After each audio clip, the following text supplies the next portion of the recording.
seat. Good morning. Thank you, band. That was incredible. Thank you for leading us. If you're joining us for the first time today, my name is April Colquett. I want to welcome you back to week 3 of All I Need. If you have been joining us for the last few weeks, you might be wondering where Pastor Trey is. I promise he will be back next week. I am not the pastor. I'm the children's pastor here. And it is a joy and a privilege for us to be able to just give him a rest so that he can continue to be the great leader and pastor that he is to us. We're so thankful for him.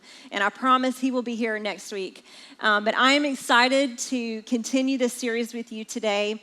If you have missed any of the last 2 weeks, I would encourage you to go to the Wellspring app, which is a free app you can download from the App Store if you don't already have it, and you can go and catch up on what you've missed. We started week 1 just sort of having this conversation about how we all have problems and challenges, and we all face trials in our life.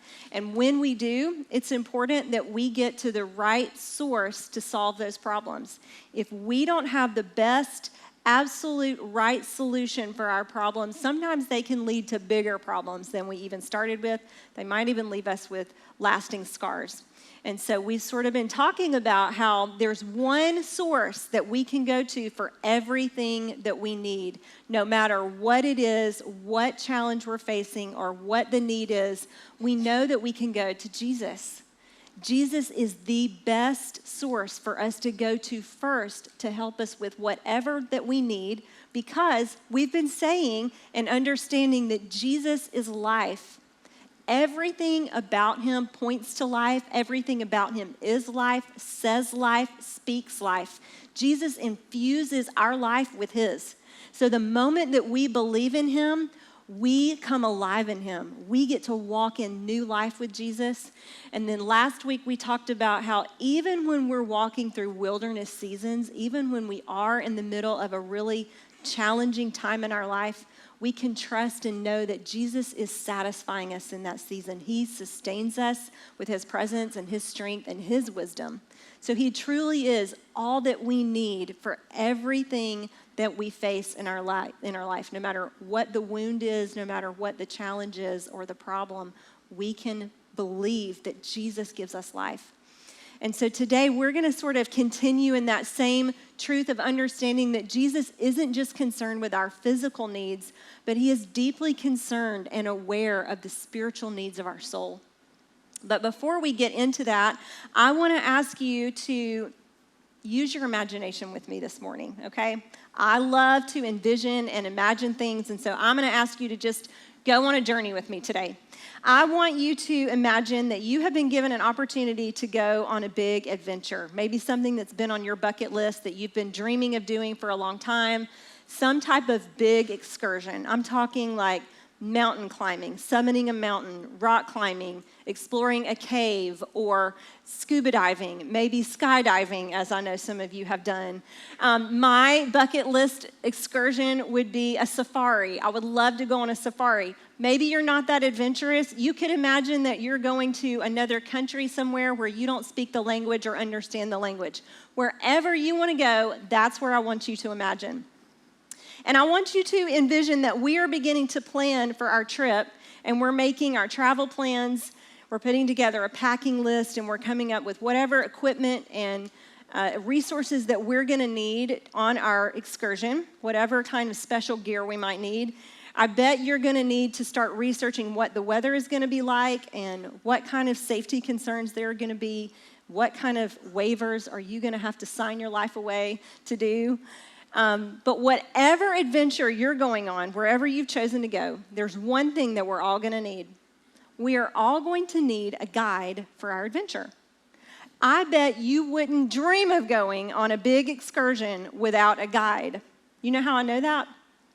Because sometimes I go on social media and I see people saying, hey, I'm going to Nashville. What are the fun restaurants and things to do in Nashville?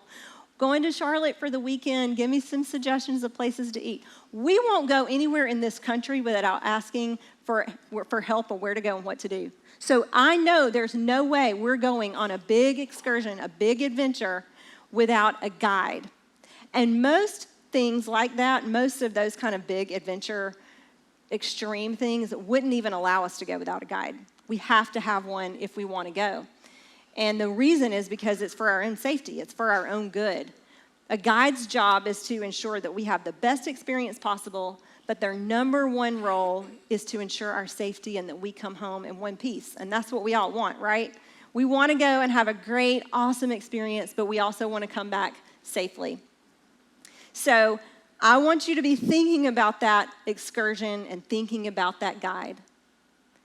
And something that I have been thinking about and wondering about recently is if we would so readily, without question, enlist a guide for a big adventure like that, why do we not so readily enlist a guide for the adventure that we know is daily life? Why do we not so readily reach for someone who knows everything about everything? Someone who knows us inside and out, someone who understands our past, someone who knows our future. Why do we not reach for someone who can help guide us and show us the way through every part of our daily life? If you're not following me yet, I'm talking about Jesus. We hesitate sometimes to let Jesus lead us in our daily life. But if we've already believed that Jesus is life and that everything about him is life, why would we not give him the freedom to guide us and lead us in every single thing we do? Sometimes we hesitate. But I want to show you today that trusting Jesus as our guide for daily life is really not as hard as you might think it is. For the last few weeks, we have been looking at some things that Jesus said about himself to help us understand that he is life and that he's all we need. And last week I told you that oftentimes he would point to things in daily life to help his listeners understand him better and be able to relate to him. And what we're going to look at today is really no different. In John chapter 10, Jesus famously said, "I am the good shepherd. I am the good shepherd. The good shepherd lays down his life for his sheep." We can easily understand the need and the role of an adventure guide if we were going somewhere. And in that same way, Jesus' audience, his listeners at that time, would easily understand and relate to the role of a shepherd. Shepherd was a part of their everyday life. Some of them were shepherds. They employed shepherds. Their kids were shepherds. It was just part of their culture and part of what they did. So for them, they easily understood that just like a guide's number one role for us is to bring us home safely and to ensure our safety, the number one role of a shepherd was to protect and guide the sheep safely. And before Jesus ever called himself a good shepherd, he acted as a good shepherd. I want to show you what happens in John chapter 9 before Jesus ever says this. Just like if you were going to pick up a novel and start reading, let's say you left it on your nightstand for a couple of weeks and you finally have time to go back to it, and you open it up to chapter 10 and you start reading, you might think, I don't remember what happened in chapter 9, and you need to flip back and remind yourself what happened. Reading the Bible is just like that. So if you're new to reading the Bible, it just helps to know that sometimes you can go back to a chapter to understand what's happening in the next one. And that's where we are today. If we go back to John chapter 9, we see that Jesus was demonstrating himself as a good shepherd before he even called himself a good shepherd. In John chapter 9, which, by the way, I would encourage you to take time this week and go read the whole chapter. I've been sitting on this for like 3 weeks, and I can tell you that there is just so much good stuff in that one chapter. So I would highly encourage you, if you have a daily office or a daily time of reading your Bible, use John chapter 9 this week. I really believe that you will learn something. But in the beginning of that chapter, John introduces us to a man who is blind, and he's been blind since birth. And Jesus encounters this man, and he heals him. He actually spits and makes mud out of the dirt on the ground using his own spit. He rubs it on the man's eyes, and then he tells him to go wash his eyes. And when he does, he immediately can see for the first time in his life. But right after that happens, the neighbors in the community start hearing about it. They hear what's happened and they see this man and they can't make it all connect. They can't understand or truly believe that the man who they've always known to be blind can suddenly see. And he explains what's happened and he tries to convince them that he is the man because they think, well, he just looks like him. That's not really him. But he says, no, it's really me. And he tries to get them to believe it's really him, but they just cannot understand how it could be that suddenly he can see, which is the very definition of a miracle, by the way, just in case you didn't know that. Miracles don't make sense, guys. So the neighbors take him to the Pharisees. And the Pharisees were basically the leaders of the Jewish faith and community. They were the people who were meant to be the spiritual guides, the ones who helped people understand and know God better and know the scriptures. And the Pharisees knew the scriptures better than anyone else, but somehow they did not believe that Jesus was the promised Messiah. They didn't believe him, and Jesus was stirring up stuff. He was becoming a threat to their power and their authority, and so they had a lot of beef with Jesus. So when this man comes to the Pharisees and they learn that he has been healed on the Sabbath by Jesus, they get really upset because they say, well, he's broken the law. It's the Sabbath, and he's not supposed to work on the Sabbath. And so the Pharisees are kind of losing their minds about it. They already don't like him, and now Jesus has done something else that they don't like. And this man who was born blind basically gets caught in the crossfires of their aggression and their dislike of Jesus.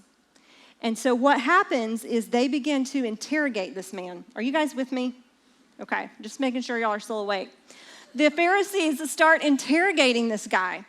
They want to know how it happened, who did it, what the whole story was. So he tells them exactly what Jesus did.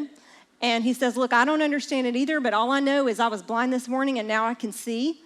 And they are just not buying it. So they actually call in the man's parents. They bring them into the synagogue to vouch for their son. And they will verify that he is, in fact, their son and that he was born blind. But other than that, they won't say anything else. And John tells us is the reason they won't say anything is because they are afraid if they mention Jesus' power, they will be thrown out of the synagogue, which basically meant they would be kicked out of their community completely. That's pretty much the equivalent of being thrown out of the synagogue.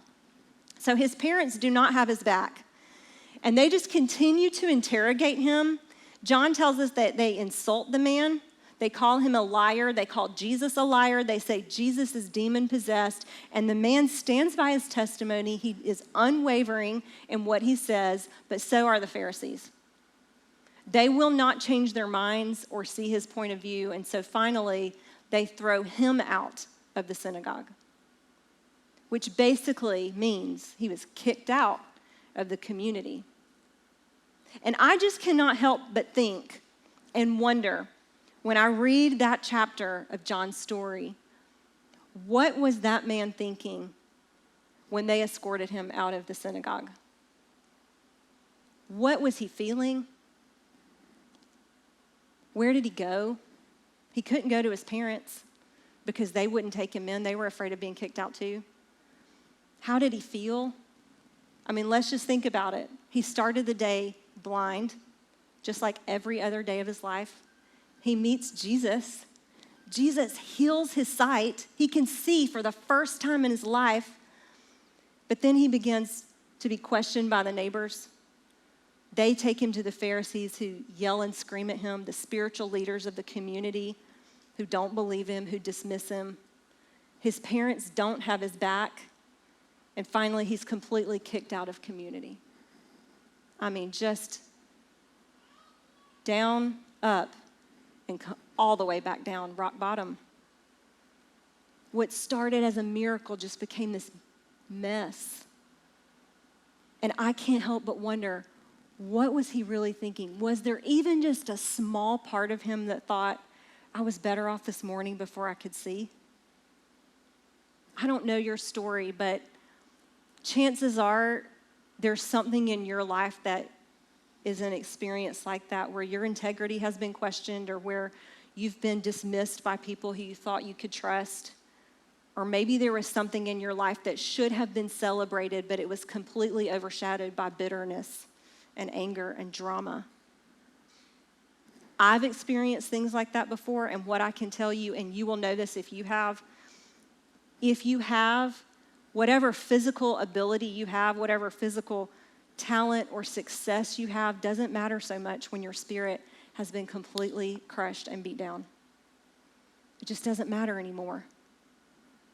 But here's where Jesus comes and shows us what a good shepherd he is.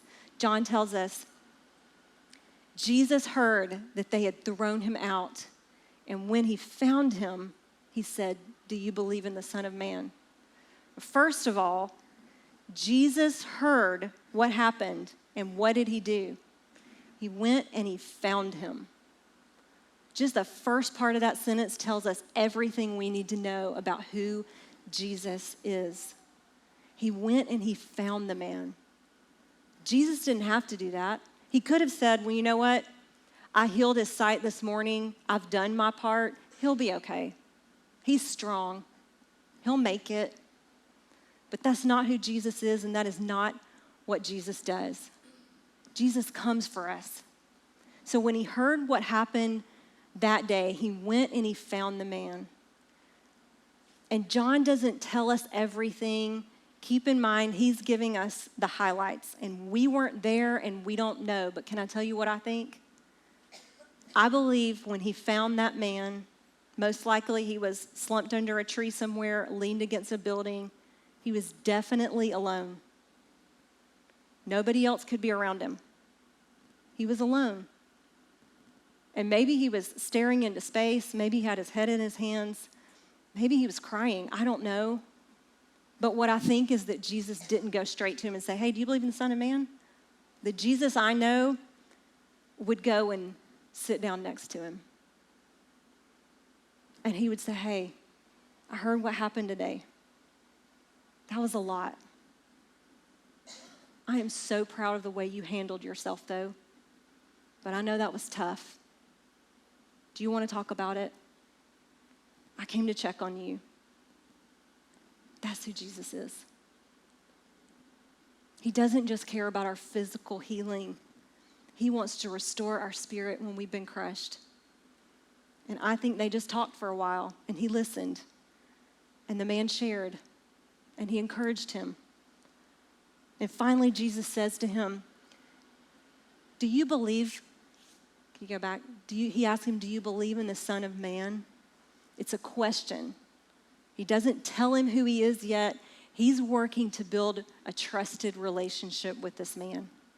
He is nurturing trust, and he just says, do you believe in the Son of Man? Son of Man was a term that they knew to mean Messiah, the Savior who would come to save them from their suffering. Very fitting for this man's day, don't you think? Do you believe in the Messiah?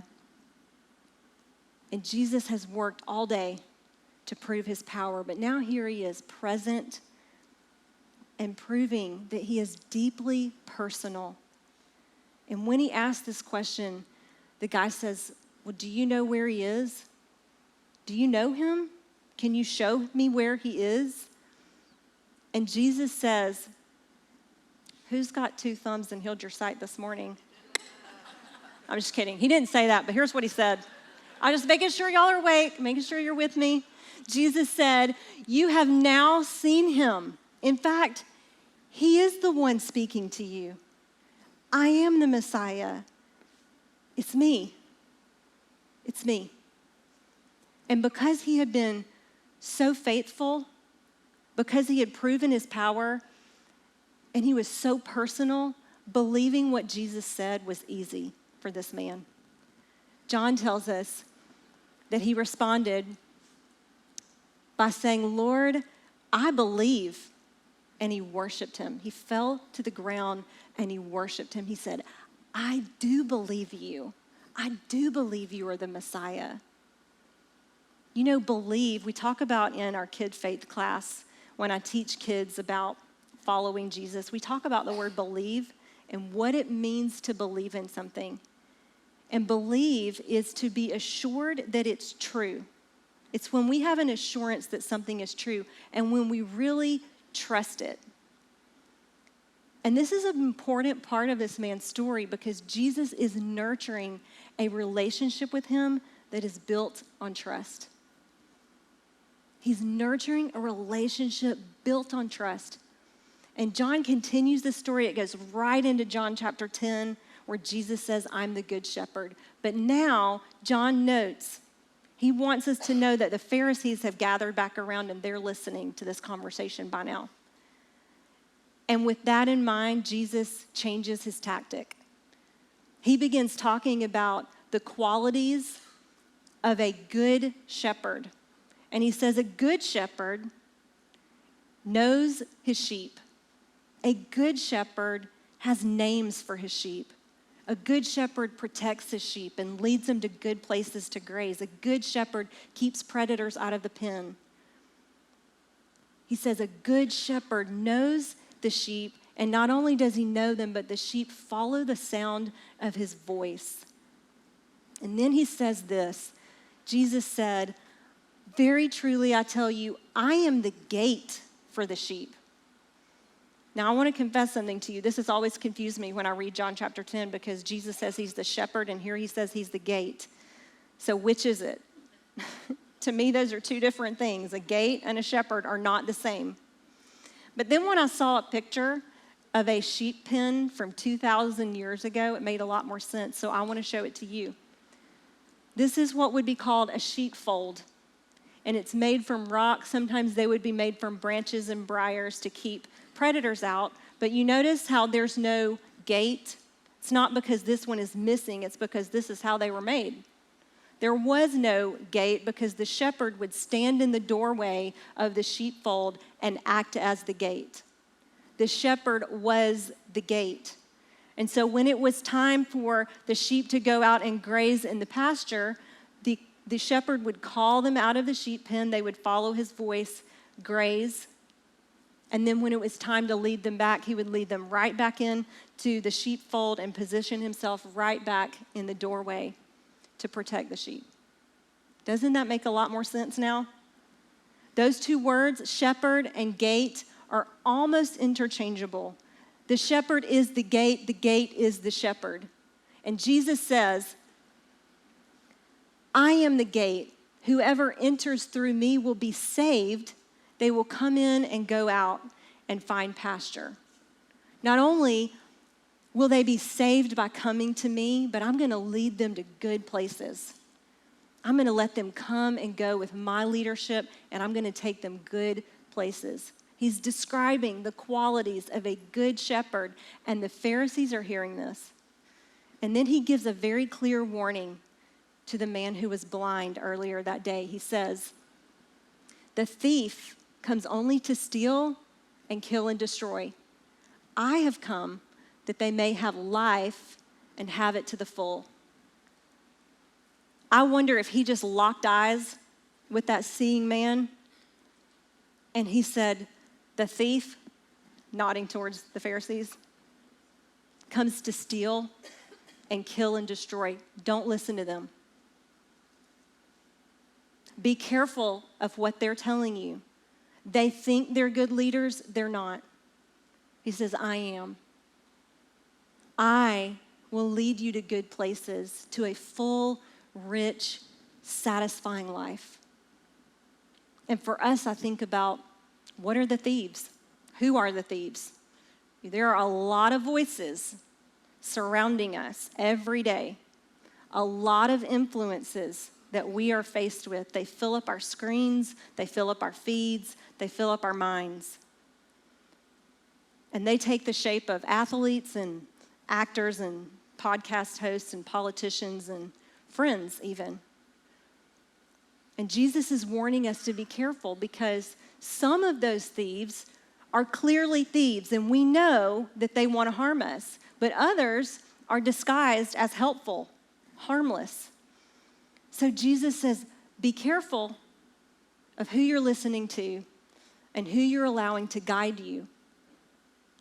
Depending on who you're listening to, what you're doing, how you're spending your time, you may begin to feel insecure about yourself.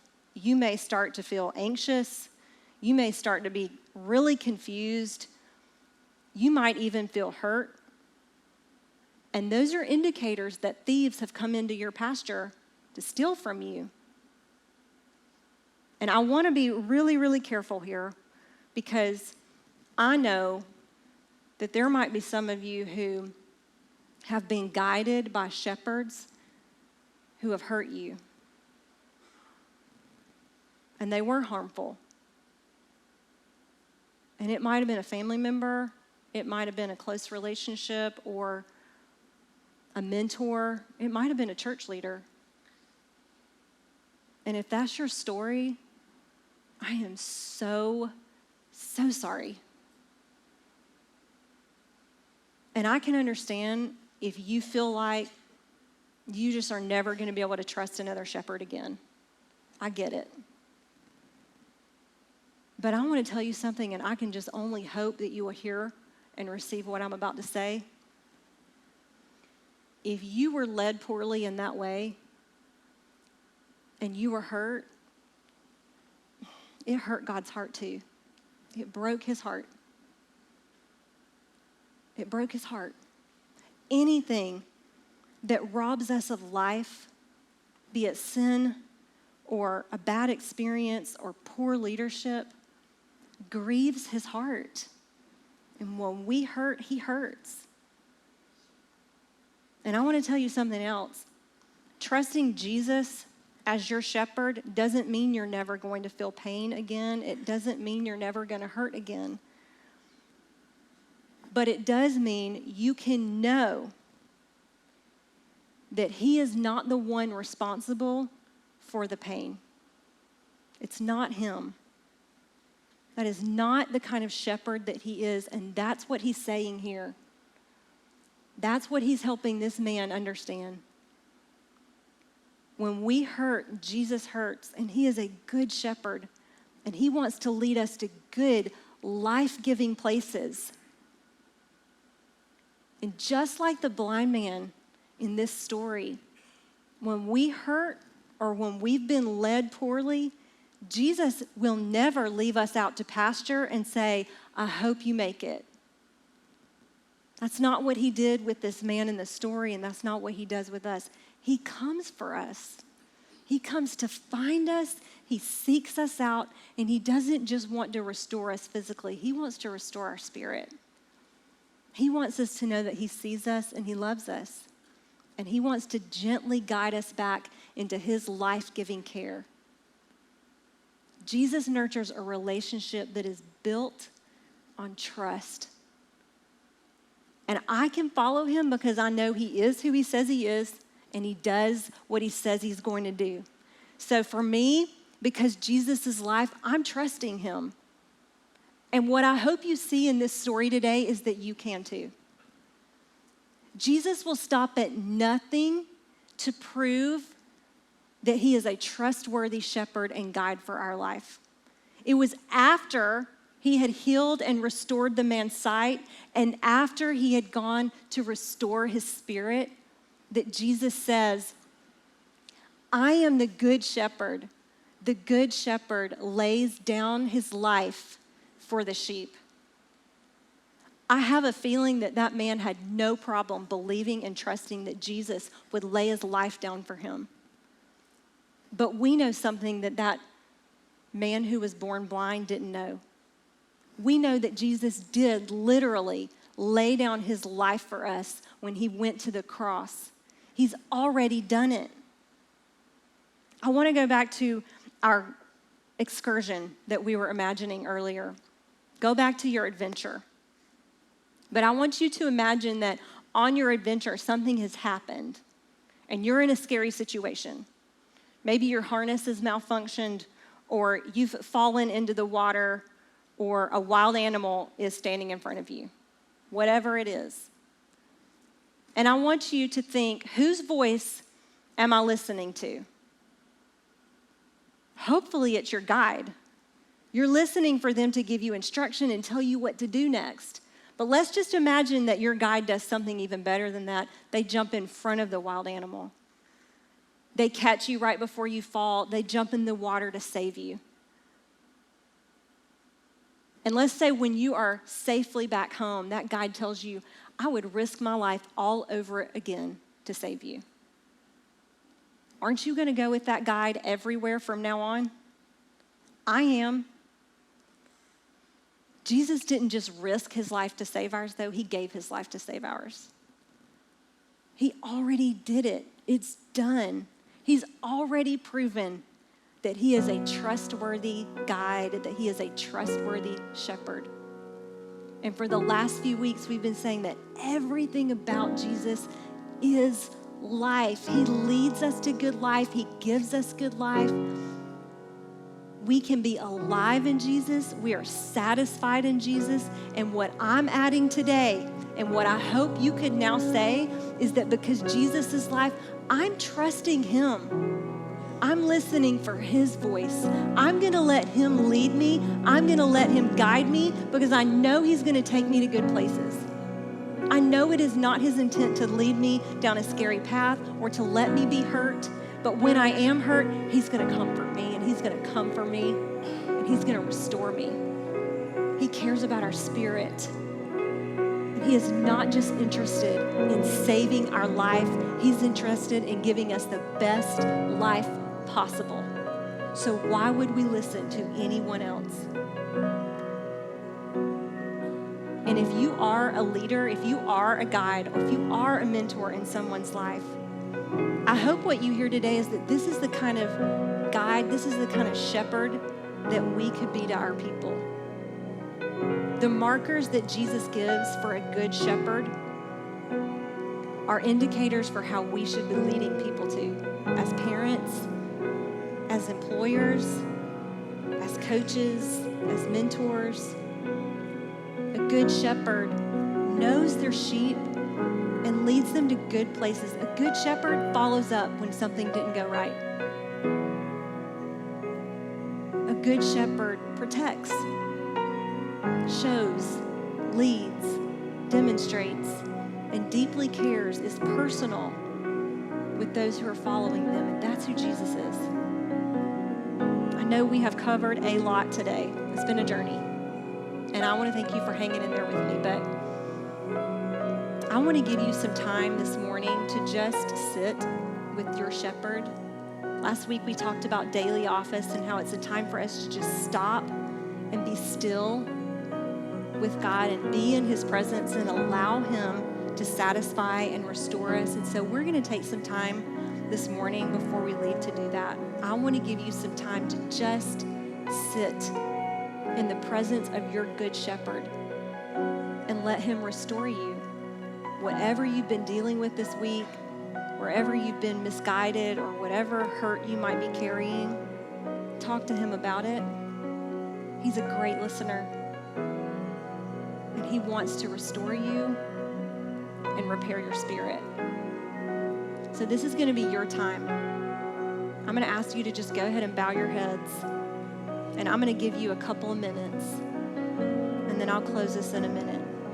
I would challenge you to just start by taking a deep breath and recognize that Jesus is here in this place with you, personally with you.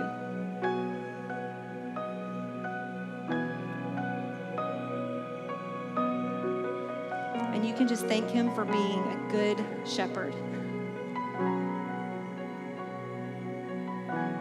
Thank him that he knows your name, that he leads you to good pastures.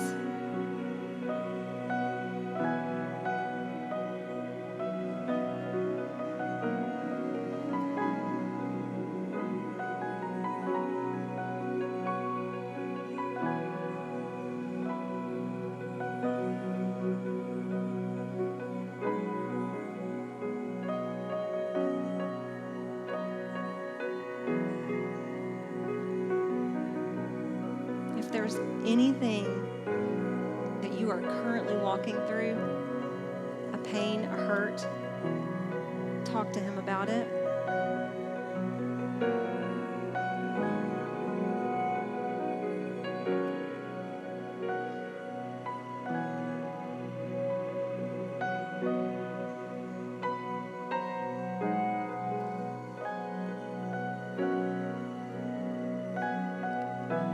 read you one more time what John 10 says, and you can just continue to pray while I read this over you.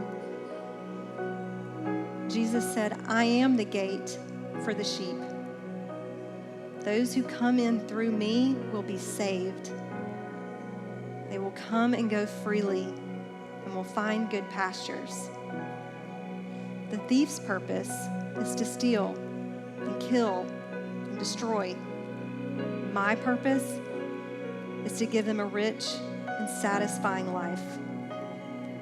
The Good Shepherd sacrifices his life for the sheep. I am the Good Shepherd. I know my sheep, and they know me.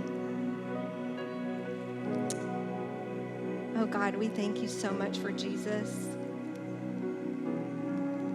Thank you that he is the Good Shepherd and that he is the perfect guide. Thank you for sending him to show us your love, to lead us to you. Thank you that he is the way to full and satisfying life, and that we can trust that he is faithful. Trust that he is good. He's already proven it to us, God. So give us eyes to see and open the eyes of our heart to see Jesus as the life giver that he is. God, I pray that as we walk through deep valleys and wildernesses and problems and trials, that we would trust you, because you are truly the best guide, the best shepherd. You know us and you care so deeply. You are so personal. And we just want to thank you for that, God, and say we believe you and we are trusting you. It's in your name that we pray, Jesus. Amen.